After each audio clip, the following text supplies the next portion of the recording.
Estimados amigos, boa noite. Que alegria vos reencontrar para este segundo encontro de formação litúrgica do nosso curso, porque a liturgia é tão importante na nossa vida que a Igreja define a liturgia como fonte e ápice da vida cristã. E por que isso? Porque exatamente através da celebração litúrgica se dá a configuração da pessoa celebrante, da igreja celebrante, ao mistério celebrado, que é o mistério de Cristo. E quando isto acontece de forma ativa, consciente, frutuosa, se dá a razão mesma de ser da liturgia, que é a glorificação de Deus e a santificação humana. Veja só que riqueza que é a nossa liturgia católica.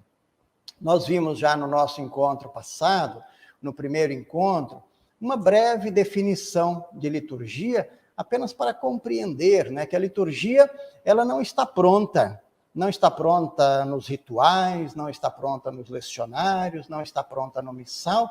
A liturgia é algo que se faz. Ali é um roteiro que contém toda uma riqueza da história da igreja e da sua teologia, com as orações, mas a liturgia exige uma corporeidade, exige a igreja reunida. Então, exige que toda a Assembleia participe de forma ativa, consciente e clara e evidente, trazendo as consequências naturais, que são os frutos da liturgia. E vimos também que a liturgia não se reduz à celebração da ceia do Senhor ou à celebração da missa. Há uma diferença enorme e uma diversidade tão grande de celebrações dentro da liturgia que uma comunidade deve tomar consciência. Veja só como é bom, como é rico para nós e necessário tomar conhecimento do que é a liturgia. Porque nisto aqui não tem muitos mistérios, não é? Quem conhece bem, faz bem. Quem conhece mais ou menos, faz mais ou menos. E quem conhece mal, acaba fazendo de modo errado. Então, veja, é dado a esta importância do conhecimento e do tema da liturgia, que nós tivemos no nosso último encontro, já mais de 5.000 acessos para retomar isto nas comunidades, individualmente, em grupos e etc.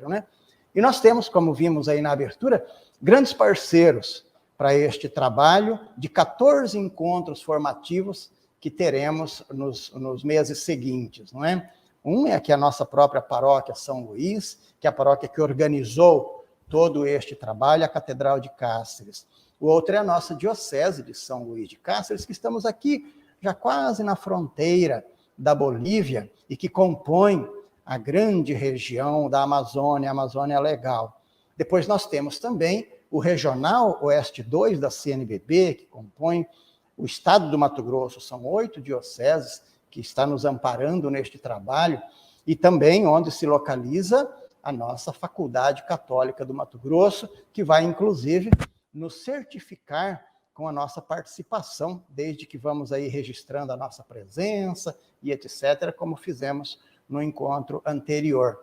E, por fim, a ASLI, que é a Associação dos Liturgistas do Brasil, que está nos oferecendo a maioria dos nossos assessores. É uma riqueza que a igreja no Brasil tem, de todos esses liturgistas, de todas as partes do país, que nos oferece tanto uma dimensão de conteúdo sério, de estudo científico, como também uma metodologia pastoral. Então veja só que riqueza, e para você não perder esta ocasião, registre aí a sua presença, para depois, no final, quem tiver 75% de presença, terá também o certificado pela nossa faculdade aqui do Mato Grosso.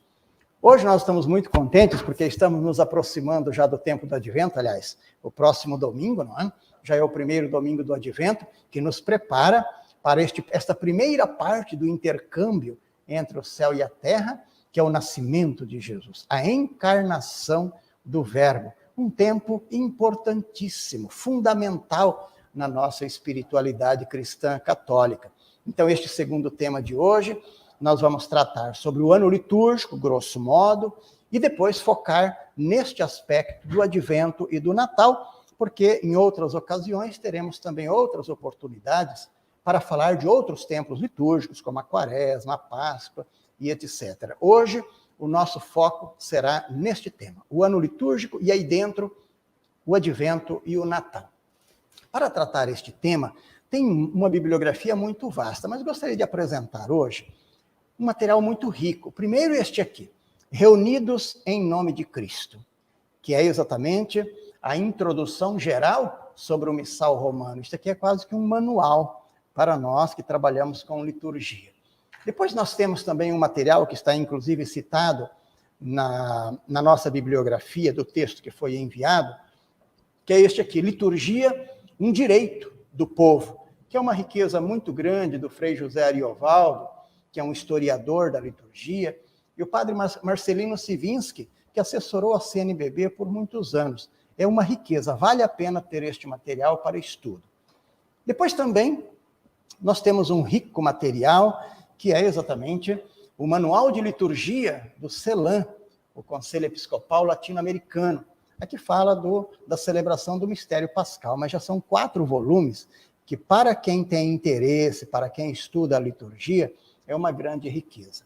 Mas eu gostaria de acenar, por fim, principalmente, esta riqueza que apareceu na igreja, no Brasil, mais recentemente, que é um manual que se chama Atualização Litúrgica. Eu tenho aqui o 3º volume, mas acaba de sair o 4º volume, que é uma riqueza, que são exatamente artigos sobre liturgias de grandes liturgistas, e artigos científicos, principalmente a nova geração de liturgistas. Vale a pena ter em mãos. É uma riqueza, ele é produzido pela Paulus. Então, veja, com toda essa riqueza que temos em mãos, nós chamamos alguém para trabalhar esse tema conosco, de grande envergadura litúrgica, de visão teológica, de visão pastoral e de uma grande experiência, que é o nosso querido Dom Neri José Tondello, que é bispo de Juína. O Dom Neri, ele era padre da Diocese de Caxias do Sul, no Rio Grande do Sul, depois veio trabalhar no Mato Grosso, servir a esta região tão rica e com tantas dificuldades, já há 19 anos atrás que ele está aqui no Mato Grosso. E deste período está como bispo de Juína já há 13 anos. Que maravilha! Juína é uma região muito linda, muito bonita. Tive a oportunidade de dar cursos lá, de também fazer visitas nesta região. É uma região muito rica, que está já lá quase na fronteira com o Pará, no norte do estado do Mato Grosso. E Dom Neri, ele é licenciado e mestrado em filosofia, em teologia, e com quem tive a grata satisfação de trabalhar como professor na faculdade, porque Dom Neri foi professor por vários anos na nossa faculdade católica, e depois também como secretário do regional, e Dom Neri sempre foi um grande parceiro, inclusive na presidência do nosso regional. Que alegria tê-lo aqui. Dom Neri, boa noite. Seja bem-vindo, meu querido. Nós temos uma multidão já na nossa sala para trabalhar esse tema que nos aproxima deste tempo tão importante que é o tempo do Natal. Boa noite, seja bem-vindo. Boa noite, Padre Jair. Boa noite a todos e a todas. E é com imensa alegria que teremos estes momentos para partilhar um pouco do que significa este tempo do Advento na nossa fé, na nossa caminhada cristã. Assim, nós teremos alguns pontos que eu chamaria pontos que nos ajudam a termos uma chave de leitura para o que vamos ver hoje, o ano litúrgico e o tempo do Advento. Algumas ilustrações, inclusive, que eu tentei engendrar para acompanhar esse nosso texto, porque assim também o texto não fica tão pesado, tão cansativo, e as ilustrações nos ajudam a perceber que o Advento não é um fato que se dá fora da história, mas dentro de um contexto muito concreto e ligado ao mistério próprio do Senhor Jesus. E nós podemos dizer que dentro do contexto deste período do Advento e a própria exposição que vou trabalhar, a ideia da sinodalidade, por uma igreja sinodal, comunhão, missão, participação, porque essa é a chamativa também que nos convoca o próprio Papa Francisco. Alguma ideia do Vaticano II, a estrutura litúrgica do Advento, a teologia do Advento, a espiritualidade do Advento, a pastoral do Advento, a simbologia do Advento e a oração diante do presépio. Quem sabe nós vamos conseguir, de maneira rápida, mas chegarmos a este momento de oração final juntos diante do presépio. Vamos já ao texto e às ilustrações, não é? O ano litúrgico, que é uma criação da igreja, é a própria igreja depositária deste tempo litúrgico chamado Advento, mas, como disse, a partir da revelação de Deus na história, a partir da salvação de Deus, a partir da libertação.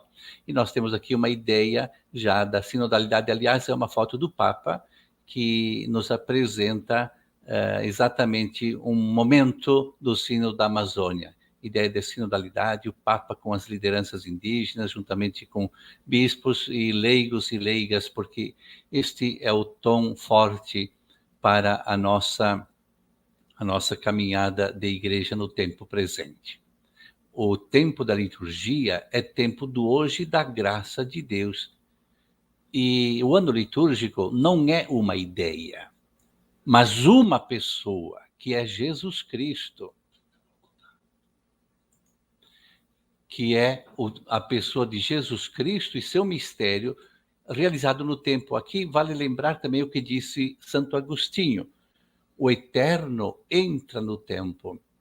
E aqui aparece a ideia da memória, o memorial, mas que é dentro de um histórico que a gente olha, por exemplo, a Aliança do Sinai, temos o Moisés ao lado e as 12 tábuas, e as 2 tábuas com os 10 mandamentos, para dizer que o Advento que nós celebramos não é um momento estanque, mas ele tem um passado, e esse passado ele precisa ser atualizado através de uma aliança nova e eterna. Aqui temos, dentro do Advento, um período que nos chama a memória. A memória, isto é, atualizar este evento. E esta memória, como nós vemos, as ilustrações mostram, a memória, o memorial que é a própria Eucaristia, a Páscoa, no caso, porque a partir da Páscoa nós vamos na direção de todo o mistério que chama o próprio Advento à tona, para que aquele que nasce no Natal, que é preparado pelo Advento, seja também aquele que ressuscita na Páscoa e se torne memória. E as ilustrações mostram também exatamente ali Jesus entre os seus, e depois aqui a partilha, no caso, que é toda uma celebração festiva, pão em todas as mesas, e o Papa ali junto aos pobres, né? Aí que temos a ideia do Vaticano II, né? A liturgia é sempre ato de crentes que conscientemente sabem o que celebram e alimentam a sua fé mediante a própria celebração. Por isso eu ressalvo bem essa ideia do Vaticano II, porque é um marco referencial na história da Igreja e que dá um ritmo novo à maneira de celebrar o mistério pascal e o próprio Advento, né? E aqui as figuras mostram, por exemplo, aqui são pactos assinados nas catacumbas de São Calixto. Esse pacto nós o assinamos durante o Sínodo da Amazônia, que é um pacto para o cuidado da casa comum, um pacto em prol do cuidado da casa comum. O Papa São João XXIII, que abre o Concílio Vaticano II, e a figura de Dom Helder, que está ali, ele era um bispo presente que assinou o Pacto das Catacumbas durante o concílio, aquele pacto que era um compromisso com a Igreja dos pobres. E aí, vamos em frente, que para o que caracteriza o hebraísmo, o cristianismo, é o fato de que Deus entrou na história, se fez companheiro nosso na caminhada. O tempo está impregnado de eternidade agora, com este menino que chega na noite de Natal, mas que tem todo esse tempo de preparação para a sua chegada. E aí que aparece, então, a história e o significado do tempo do Advento, a estrutura litúrgica do Advento, a teologia do Advento, a espiritualidade do Advento, a pastoral do Advento, a simbologia do Advento, e nós vamos concluir, como disse, com a oração diante do presépio.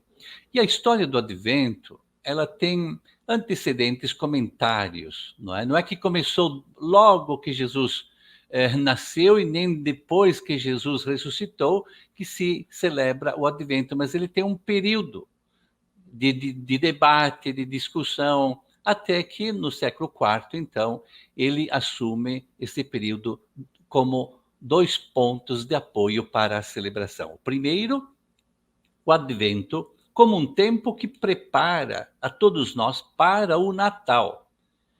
Mas também um segundo momento é que o Advento, que celebra a vinda gloriosa de Cristo, nos remete a um advento escatológico, ou seja, uma salvação de encontro definitiva. É tempo típico do Ocidente, o tempo do Advento, ao passo que no Oriente a celebração é menos extensa, isto é, com apenas alguns dias de preparação. Mas o Concílio Vaticano II insistiu intencionalmente para que se conservasse ambos os caracteres. Aqui é importante saber que as duas ideias se complementam. Primeiro, que o Advento me prepara para o Natal. Segundo, que o Advento me prepara para o advento escatológico. Nós somos cidadãos da Terra e que vamos encontrar o ponto de chegada junto de Deus, definitivamente na glória. Então, essa é importante também lembrar essa ideia que ela está presente na introdução do missal romano. E aqui, a estrutura litúrgica do Advento consta de 4 domingos, né? 2 períodos caracterizam este tempo, sempre mantendo a unidade da celebração mediante o texto da Sagrada Escritura que nos remete sempre o profeta Isaías. O primeiro período, vejamos bem, o primeiro período é do primeiro domingo até o dia 16 de dezembro, com maior evidência ao aspecto escatológico e procura-se orientar as pessoas para a espera da vinda gloriosa de Cristo. Advento escatológico, portanto, como se dizia lá na mensagem anterior. E aqui nós temos a ideia do nascimento de Jesus, a figura ao lado, né? Até a sua ascensão ao céu. Como dizer, ponto de chegada a este mundo, mas também ponto de chegada à eternidade. E esse segundo período, do dia 17 ao dia 24 de dezembro, através dos textos sagrados, orienta-nos para a vinda de Cristo no Natal. Os 2 prefácios ajudam a entender bem esta orientação dos 2 pontos referenciados acima. E aí, 3 figuras importantes para este tempo do Advento. Primeiro, o profeta Isaías, João Batista e Maria. Ao lado, nós vemos a figura, a impressão do velho Isaías, e porque ele nos traz uma mensagem muito propícia de preparação, de conversão, sempre fazendo alusão àquele que deve vir no Natal. A leitura dele, porque nele, mais do que em outros profetas, se encontra um eco de grande esperança que confortou o povo eleito durante os séculos duros e decisivos da sua história. Esta expressão é importante para nós, porque em tempos difíceis como os nossos, de confusão, de polarização, de discussão, de briga, e a religião sempre está no meio, então o profeta Isaías nos ajuda a sermos resistentes, resilientes e sabedores de que esse é um período que também não será eterno. E são escolhidos os textos mais significativos porque assumem o anúncio de esperança perene para os homens de todos os tempos. Então, o tom forte no Advento é a esperança. E aqui já vem a segunda figura de João Batista, como o último dos profetas, e resume na sua pessoa e na sua palavra toda a história anterior, no momento em que desemboca no seu cumprimento. Ele encarna bem o espírito do advento. Ele é o sinal da intervenção de Deus em favor do seu povo. Como precursor do Messias, tem a missão de preparar os caminhos do Senhor. E aqui é a chamativa para nós. Como vou me preparar neste advento para que o Natal, de fato, seja um Natal dentro do desígnio de Deus, dentro da esperança de Deus, que Deus também tem esperança em nós, e de oferecer a Israel o conhecimento da salvação. E, sobretudo, de apontar Cristo já presente no meio do seu povo. É isso aí, então, a participação e colaboração de João Batista. A terceira figura é a figura dessa mulher que está ao lado, né? Essa Maria, com o menino.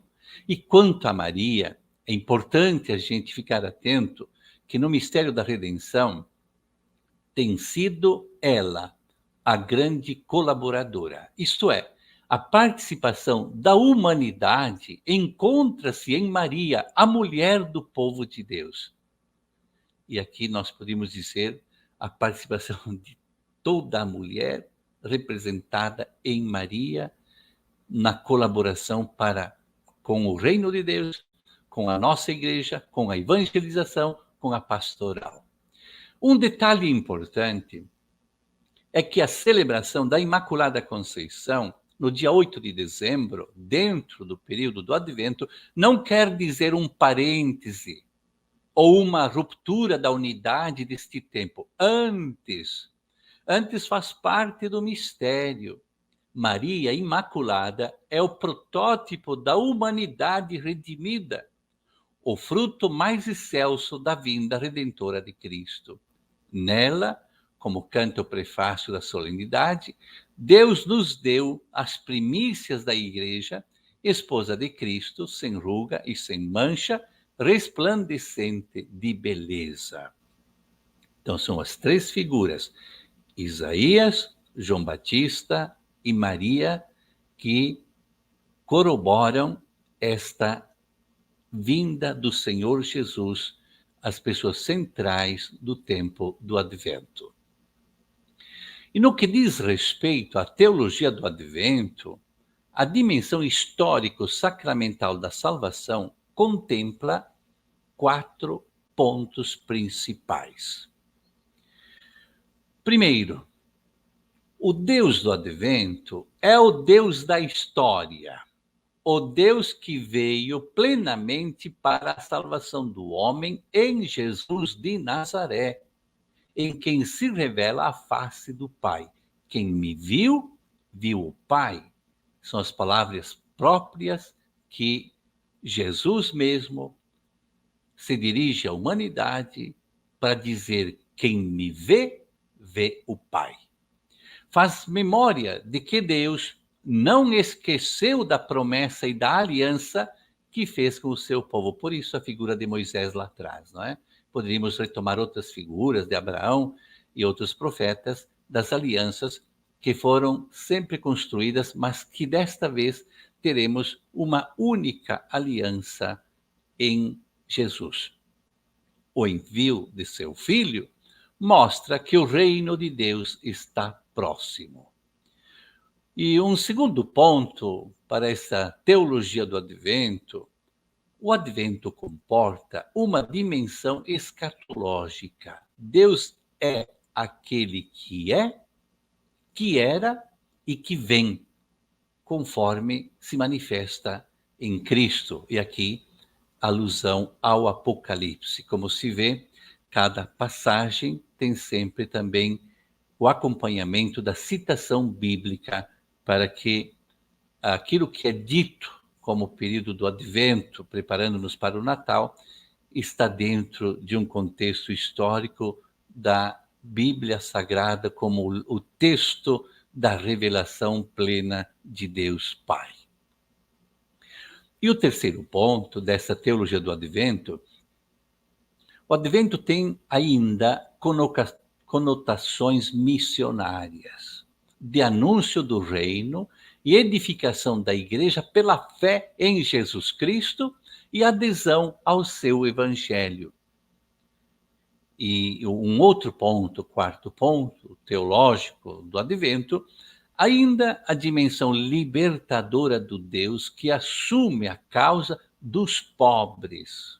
Não é por acaso que ele nasce numa manjedoura, excluído, marginalizado, fora da cidade, porque não havia para ele lugar na hospedaria, restituindo-lhe a esperança e a dignidade aos pobres. E aqui é verdade que nós somos chamados a pensar nos 20 milhões de brasileiros que passam fome. Aqui nós somos chamados a pensar nos 14 milhões de desempregados, 67 milhões que estão no mercado de trabalho informal, 116 milhões de brasileiros que também sofrem de segurança alimentar. Esses pobres, eles estão dentro do presépio de Jesus, estão dentro da teologia de Jesus e a teologia do Advento. Deus nos reservou para a salvação, diz o autor. E a história é o lugar da realização das promessas de Deus e está voltada para o dia do Senhor. Cristo veio na nossa carne, manifestou-se e revelou-se como ressuscitado depois da morte aos apóstolos e às testemunhas previamente escolhidas por Deus. E aparecerá no fim dos tempos. Então estão ali os 4 pontos da teologia, de maneira muito breve, muito sucinta, né? E a igreja, na sua peregrinação terrena, vive continuamente a tensão do já da salvação toda realizada em Cristo, e o ainda não da sua realização em nós e da sua plena manifestação da volta gloriosa do Senhor, juiz e salvador. Recorda também que a teologia do Advento tem o compromisso missionário da igreja e de todo cristão para o advento do reino de Deus. Aqui as ilustrações mostram uma grande caminhada, uma grande procissão, uma multidão enorme, uma igreja peregrina, faz lembrar também as romarias da terra, romaria das águas, enfim, aqui de cá também se vê uma comunidade unida, festiva, mas uma comunidade caminhante. Por isso, a igreja que não para mesmo. É uma igreja que se atualiza e precisa atualizar o mistério da redenção através do Advento. Na espiritualidade do Advento, celebramos a espera vigilante e jubilosa, a esperança, e aqui a palavra também chave, a conversão. A vida dura e difícil do povo sofrido revela-nos que as pessoas mais pobres, sempre em ritmo de advento, a esperança é o tom da vida. A esperança é o tom da vida. Apesar da vida ser massacrada, como vemos nas imagens, por exemplo, esta imagem do cantinho, vejamos este índio Yanomami. É uma imagem que foi para o Fantástico dias atrás. Esta é uma chacina dos últimos dias do Rio de Janeiro. Aqui está o fogo, tanto na floresta amazônica, como no Cerrado e no Pantanal. Aqui são refugiados. Aqui também são pessoas abrigadas, esperando o momento para partir, como refugiado em busca de uma pátria. É Jesus que está aqui, meus queridos. Jesus está aqui no indinho, aqui, ó. Jesus está aqui. O Advento tem que trazer à tona todos esses momentos e expressões de pecado. E somos chamados na esperança à conversão. E aqui embaixo nós temos uma imagem de um cemitério de Manaus. E aqui nos faz lembrar a pandemia, como aqui o desespero de Manaus, né? Levando o paciente, e aqui um médico que está abraçando um senhor que não queria deixar a sua esposa no hospital, né? O médico que abraça a sensibilidade, a solidariedade. De novo, é Jesus aqui e Jesus que abraça. Jesus doente ou Jesus muito angustiado, mas Jesus que abraça também. E aqui nós temos uma ação de despejo, uma reintegração de posse, quando as pessoas são forçadas a ir embora, não é? Então, a esperança, apesar de tudo, e para nós é um desafio enorme, e exige de nós uma espiritualidade muito forte para poder fazer que, no meio de um contexto de morte, de tristeza, de pobreza, de miséria, de violência, tanto contra a natureza como contra a pessoa humana, nós precisamos ser portadores de esperança, porque o advento é a esperança por excelência. Avançando, no advento nós vivemos à espera do jeito de Israel, em nível de realidade e manifestação definitiva desta realidade que é Cristo. A boa notícia marcou de maneira indelével nossa caminhada de homens e mulheres de fé. A liturgia exprime esta esperança. Estamos todos e todas grávidos e grávidas da luz que é Jesus. A igreja vive esta espera na vigilância e na alegria. Por isso reza, Maranatá, vem Senhor Jesus. E aqui tem algum gesto de solidariedade quando levamos cestas básicas aos irmãos indígenas lá nas aldeias. Avançando, temos aqui a esperança que supera as provações. E a atitude vigilante nos convida a resistir às trevas, ao individualismo, à desesperança, aos poderes violentos e sedutores que querem corromper nossa busca pela sociedade igualitária. Vigilância, esperança e conversão. Esta conversão que precisa ser constante à comunidade de fé e amor, à igreja sinodal. E aqui nós vemos algum contraste. De um lado, a solidariedade do advento, do Natal, a festa, a comida, partilha. E do outro, o comércio do Natal, infelizmente. E aqui nós somos chamados a vigiar, porque a luz não vai brilhar onde brilham a riqueza, o acúmulo e o poder. É no meio daqueles que foram esquecidos em sua fome, dor, doença, preconceito, desespero, que vai a luz brilhar. Porque o Messias quis nascer entre os pobres, acréscimo que o Papa Francisco sempre nos chama a atenção, e principalmente no seu dia penúltimo, domingo do ano litúrgico. A nossa esperança está em Jesus Cristo. O Advento celebra o Deus da esperança por excelência e vive a alegre esperança. A liturgia, por exemplo, do terceiro domingo, a liturgia da palavra do terceiro domingo, nos apresenta exatamente esta expressão belíssima: alegrai-vos sempre no Senhor. Inclusive a cor litúrgica é o róseo, que resplandece de beleza, alegria, festa. E ninguém de nós sobrevive sem festa. Esta festa que tem que passar por aquele quadro de sofrimento que vimos há pouco e que precisamos entrar e vencer para que, de fato, Jesus possa nascer de novo em cada um de nós e nesses ambientes de sofrimento. Mansos e humildes, disponíveis, e que Jesus proclamou a todos de bem-aventurados. Aqui no que diz respeito à pastoral do Advento, nós precisamos de compromisso e transmitir os valores e as atitudes que estejam de acordo com a visão escatológica transcendental da vida. Aqui são princípios que nortearão sempre a nossa vida. Os tempos mudam, tempos passam, mas esse princípio transcendental de um Deus libertador, ele deve ser sempre atualizado no mistério do Natal e principalmente com uma excelente preparação.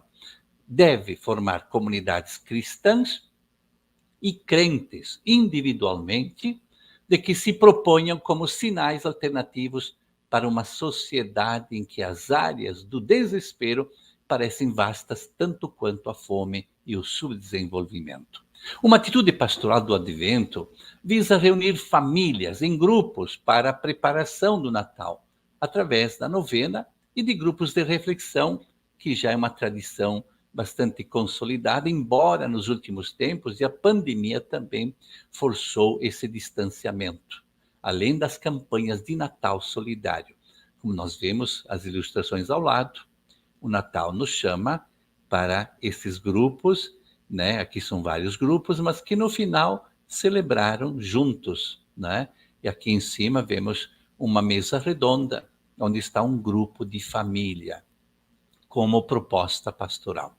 A autêntica tomada de consciência, a verdadeira conscientização da dimensão escatológica transcendente da vida cristã, não de diminuir, porém aumentar e fortalecer o compromisso com a redenção da história e a preparação através do serviço prestado aos homens aqui na terra, considerando-a a matéria para o reino dos céus.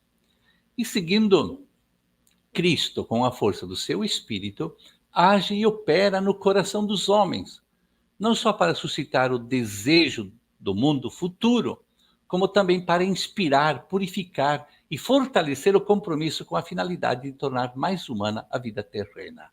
Cuidado com a casa comum, uma horta comunitária, coisa bonita, não é? Aqui são as sementes e ervas da Pastoral da Saúde, e em contraposição temos o avião pulverizando um milharal, né? E aqui sabemos, aqui no Mato Grosso, um detalhe, sabemos que a média nacional per capita uso de veneno é 4,6 litros por ano por pessoa a nível de Brasil. No Mato Grosso é 46,4. Em algumas cidades, alguns municípios do Mato Grosso, chega até 350 litros por pessoa. Cristo, com a força do seu Espírito, age e opera no coração dos homens, não só para suscitar o desejo do mundo futuro, como também para inspirar, purificar e fortalecer o compromisso com a finalidade de tornar mais humana a vida terrena. Aqui é uma retomada da Gaudium et Spes do Concílio Vaticano II. Se a pastoral for guiada e iluminada por essas perspectivas teológicas profundas e estimulantes, encontrará na liturgia do tempo do Advento o meio necessário e a ocasião propícia para celebrar este grande mistério. E aí chegamos à simbologia do Advento. A coroa do Advento, como nós vemos ao lado, né? É costume nos anglicanos, batistas, católicos, luteranos, metodistas, presbiterianos e outras denominações. A origem remete à Alemanha no século XIX por iniciativa de um pastor luterano. Na Igreja Católica, em 1940, seu uso foi confirmado. Símbolo próprio deste tempo, símbolo de espera. A coroa do Advento nos alerta para celebrarmos do jeito certo o espírito do Natal, no sentido teológico-litúrgico que supera o comércio que vimos lá atrás. O Natal jamais se resume numa grande ceia, com muita comida, muitos presentes, roupa nova, Papai Noel. O Natal, dentro da modalidade atual, será positivo, dependendo quanto grande foi a compra. Infelizmente, é sempre assim. Este Natal foi bom porque vendemos 15% a mais do ano passado, né? Em frente. A primeira vela recorda os tempos pré-cristãos, ainda não iluminados pela fé em Jesus. É representada pela cor verde, que é exatamente a esperança. Vocês percebem, só ela que está acesa, né? É representada por esta cor, porque é a esperança que é trazida pelos profetas que anunciam a vinda do Messias. A segunda vela, 2 velas acesas, né, é a vela vermelha, de cor vermelha, que representa exatamente o símbolo do amor de Deus. O fogo que Deus acendeu para a humanidade inteira. Também representa a anunciação feita por João Batista. A terceira vela, 3 velas acesas, né? É a vela rósea. Maria, que conhece o Filho de Deus, cor roxa ou rosa de preferência, porque ela representa a alegria da chegada do Senhor. É como em nossas famílias, quando chega uma criança, é festa, né? A quarta vela, agora percebemos, todas as velas são acesas, né? O próprio nascimento de Jesus. É a vela que é representada pela cor branca, como luz por excelência que vem da Virgem Maria na chegada de seu filho, o Messias. E avançando, o importante é usar criatividade no ornamento da coroa, com fita vermelha, por exemplo, que são cores chamativas, cores fortes, bonitas, cores vivas, e velas acesas de diferentes cores. O essencial são as plantas, a criação, as velas podem ser brancas também. Vimos 4 cores, mas como se vê aqui na coroa, temos no lado 4 velas brancas e na outra 4 cores diferentes. E aqui, a coroa pode ser trazida por uma mulher grávida, se possível colocar em lugar destacado. Aqui eu coloquei 2 casais, né? Lindos, por excelência, olha que maravilha, simpatia, não é? O presépio é a nossa casa comum, sinodalidade da Igreja Povo de Deus. O presépio é o evangelho vivo, muito amado pelo povo cristão, não cessa de suscitar maravilha e enlevo. Representar o acontecimento da natividade de Jesus equivale a anunciar com simplicidade e alegria o mistério da encarnação do Filho de Deus. Ao mesmo tempo que contemplamos a representação do Natal, somos convidados a colocar-nos espiritualmente a caminho, atraídos pela humildade daquele que se fez homem, a fim de se encontrar com todo homem. E assim, avançando. E é bom que no presépio apareça a ideia do Criador, que se abaixa até a nossa pequenez. O dom da vida, sempre misterioso para nós, fascina-nos, ainda mais ao vermos que aquele que nasceu de Maria é a fonte e sustento de toda a vida. Em Jesus, o Pai deu-nos um irmão que vem procurar-nos quando estamos desorientados e perdemos o rumo. É um amigo fiel que está sempre ao nosso lado. Deu-nos o seu Filho com essa intenção. E aí é bom colocar também algumas imagens, como estão ali, algumas montanhas, riachos, ovelhas e pastores, enfim, tudo aquilo que nós conhecemos o presépio, né? A ideia incentiva, como eu disse, a sinodalidade. Tanto é que ao lado aqui está o sínodo da Igreja 2021-2023. E o presépio da sinodalidade, casa comum, estamos todos nós. Olha que bonito. O Papa, os bispos, os padres, os diáconos, religiosos, religiosas, leigos e leigas, somos todos iguais pela graça do batismo. E neste corpo eclesial temos funções e responsabilidades diferentes.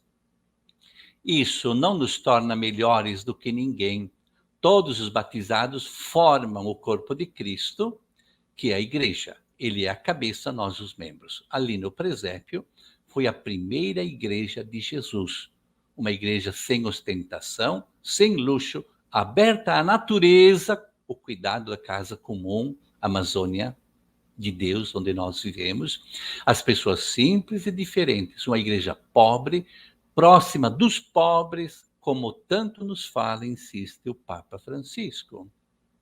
E agora, nós temos ainda alguns minutinhos, mas nós podemos fazer esta oração diante do presépio. Querido amigo, querida amiga, você que fez um caminho rápido e com muita velocidade diante das informações e das imagens, mas coloque-se diante do presépio. Eu convido a você a rezar comigo esta oração belíssima diante do presépio, a nossa casa, casa comum, casa de todos. Menino das palhas, menino Jesus.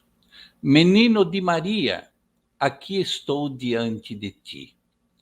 Tu vieste de mansinho na calada da noite, no silêncio das coisas que não fazem ruído. Tu és o menino amável e santíssimo, deitado nas palhas, porque não havia lugar para ti nas casas dos homens tão ocupados e tão cheios de si. Dá a meus lábios a doçura do mel, e à minha voz o brilho do cantar da cotovia, para dizer que vieste encher de sentido os dias de minha vida. Não estou mais só. Tu és o nosso companheiro de minha vida.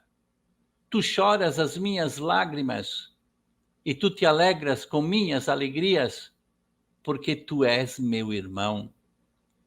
Tu vieste te instalar feito um poceiro dentro de mim, e não quero que teu lugar seja ocupado pelo egoísmo que me mata e me aniquila, pelo orgulho que sobe a cabeça, pelo desespero.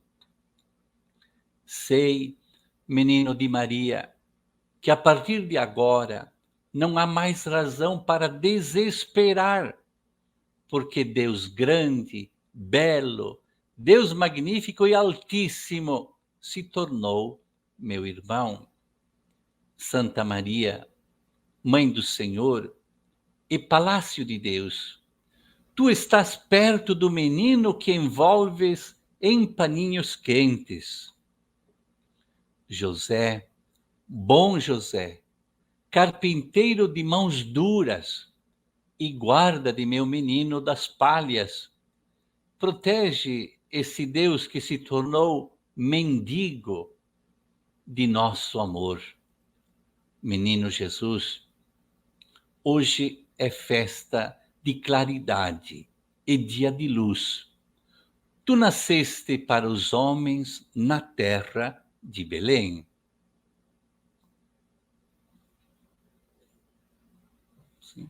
E assim, então, chegamos, Padre Jair e a todos os participantes, ao final desta breve exposição com muita velocidade, mas também muito agradecido pela atenção, pelo carinho de todos, e faço votos de que, de fato, entremos nesse espírito teológico, espiritual, pastoral, tendo como simbologia aquilo que nós vemos para chegarmos perto do nosso Salvador e que encontremos nosso cantinho dentro do presépio. Obrigado a todos. Um grande abraço.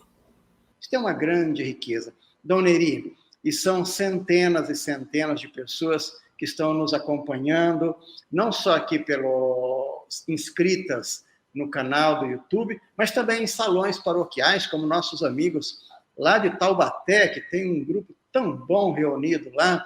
Muito obrigado a vocês de Taubaté, com o Padre José Vicente, também gente do Nordeste, lá de Pontes e Lacerda, reunidos, e também pessoas de fora do Brasil, da Espanha, da Itália.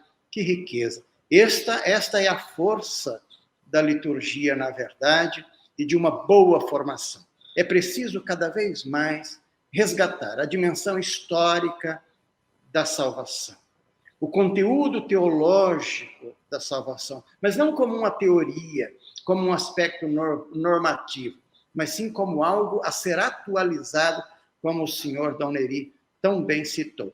Mas, Dom Neri, gostaria de explorar um pouquinho mais, que temos ainda uns minutinhos, para uma realidade que eu acho que é muito importante na América Latina, que é a realidade das comunidades que não têm a missa normalmente, muitas das nossas comunidades não terão a missa no dia do Natal, né? Terão a celebração da palavra. O senhor vê, cerca de 70% das nossas comunidades na América Latina, elas têm a celebração da palavra.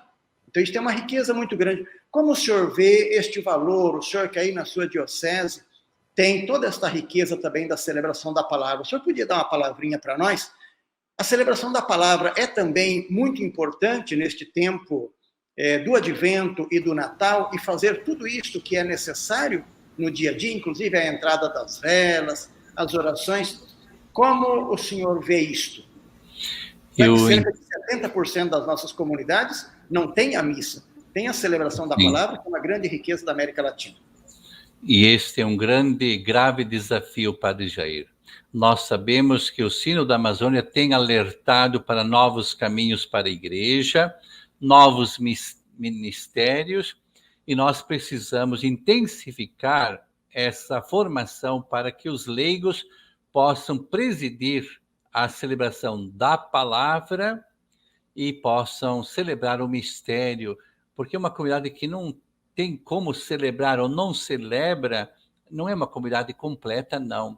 E nós precisamos dar agilidade a este aspecto de formação, mas também sermos criativos quanto à necessidade de ministérios na igreja.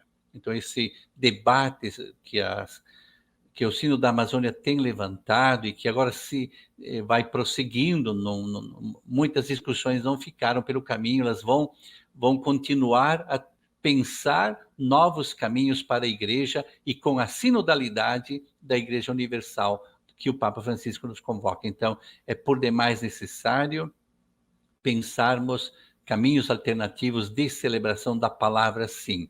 Nós também aqui na Diocese temos uma escola de liturgia e esse será um dos pontos que vamos tratar durante a formação, Padre Jair.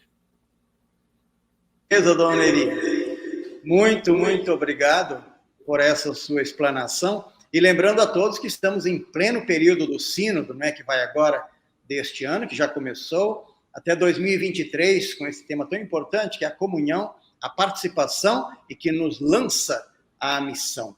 E a liturgia é, na verdade, a fonte primeira de tudo isso, né? O nosso povo, ele está voltado para a liturgia. Ainda que a igreja diga que a liturgia não se reduz, ou toda a vida de evangelização da igreja não se reduz à liturgia, mas a liturgia é a nossa referência primeira, na verdade, não é? A liturgia é o ponto de chegada da igreja, é ali que a igreja bebe da palavra, da Eucaristia, de todas as graças de Deus, mas também é o ponto de partida, é dali da liturgia, da palavra de Deus, da bênção, que a igreja se lança em horizontes muito maiores. Então, muito, muito obrigado, Dona Neri, por essa grande contribuição. Os nossos agradecimentos, e também lembro a todos que nós temos já os nossos próximos encontros. Este ano, teremos aqui no mês de dezembro 2 encontros, e depois no mês de janeiro nós não os teremos. Vamos retomar só em fevereiro. O próximo encontro nosso é no dia 7 de dezembro. Nós havíamos falado no início, no nosso primeiro encontro, que seria toda a segunda terça-feira e a quarta terça-feira de cada mês. Porém, nós temos aqui tivemos que ajustar algumas datas para a questão dos assessores e também porque coincidiam com alguns outros eventos que tornariam mais difícil. Então, está agendado, como está lá no calendário, o dia 7 de dezembro e também o dia 21 de dezembro. E no dia 7 de dezembro, nós vamos tratar a questão deste intercâmbio maravilhoso entre o céu e a terra, que nós chamamos na teologia, o intercâmbio econômico entre o céu e a terra. Com este intercâmbio entre o divino, o humano, vamos tratar lá também o que é celebrar de fato, o que se celebra neste mistério pascal, e também, evidentemente, quem é que celebra, que é toda a igreja ali reunida. Então, esta é a riqueza do próximo encontro nosso no dia 7, na terça-feira, que vai ser a primeira terça-feira de dezembro, e que sugiro a você não perder esta ocasião. E esse tema é tão bom de ser tratado que eu acho que eu mesmo vou tratar este tema no dia 7. Então, no dia 7, nós estaremos juntos falando sobre este intercâmbio que é a liturgia entre o céu e a terra. O infinito, o eterno, que entra no finito, no temporal, como Dom Neri tão bem acenou aí para nós.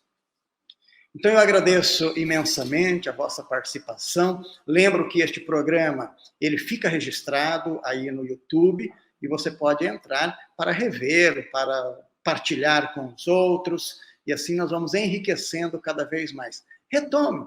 Toda vez que tiver interesse num tema, retome, vá lá no YouTube e veja onde que está o ponto que te interessa para ver toda esta riqueza, tá bom?